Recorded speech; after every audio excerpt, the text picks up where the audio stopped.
La matière et ses états, tout ce qu'il faut savoir. Bienvenue dans notre vidéo sur la matière et ses états. La matière est tout ce qui nous entoure, des étoiles aux plus petites pierres. Mais qu'est-ce que la matière exactement? En termes simples, la matière est tout ce qui a une masse et occupe de l'espace. Or, comment la matière apparaît-elle dans la nature? Ensuite, nous allons vous l'expliquer.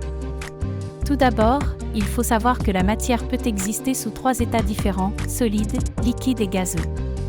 Chacun de ces états a ses propres propriétés et caractéristiques qui les différencient les uns des autres. Commençons par l'état solide. Les solides sont ceux qui ont une forme et un volume définis. Cela signifie que si vous avez un objet solide, vous pouvez mesurer sa hauteur, sa largeur et sa profondeur. Des exemples courants de solides sont les roches, les briques et les livres. L'état liquide, en revanche, n'a pas de forme définie, mais il a du volume. Les liquides peuvent couler et prendre la forme du récipient qui les contient. L'eau, le lait et le jus sont quelques exemples de liquides. Enfin, l'état gazeux n'a ni forme ni volume défini.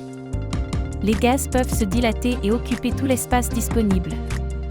L'air, le gaz butane et le dioxyde de carbone sont quelques exemples de gaz. Maintenant que vous connaissez les 3 états de la matière, parlons de leurs propriétés. Chacun de ces états a des propriétés physiques différentes qui les rendent uniques. Par exemple, les solides sont généralement denses et difficiles à comprimer, tandis que les gaz sont moins denses et peuvent être facilement comprimés. Une autre propriété intéressante de la matière est sa capacité à changer d'état.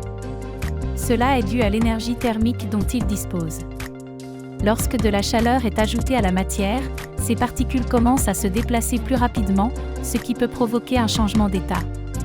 Par exemple, si nous chauffons un solide comme la glace, il peut passer à l'état liquide, et si nous continuons à le chauffer, il se transformera en vapeur. En conclusion, la matière est tout ce qui nous entoure, des plus petites aux plus grandes. Vous savez maintenant que la matière peut exister sous 3 états différents, solide, liquide et gazeux, et que chacun d'eux a des propriétés uniques. De plus, la matière peut changer d'état lorsqu'on lui ajoute de l'énergie thermique. Nous espérons que cette vidéo vous a été utile et que vous avez appris quelque chose de nouveau sur la matière et ses états. N'oubliez pas de vous abonner, de liker et de partager avec vos amis. Jusqu'à la prochaine vidéo. Bye bye.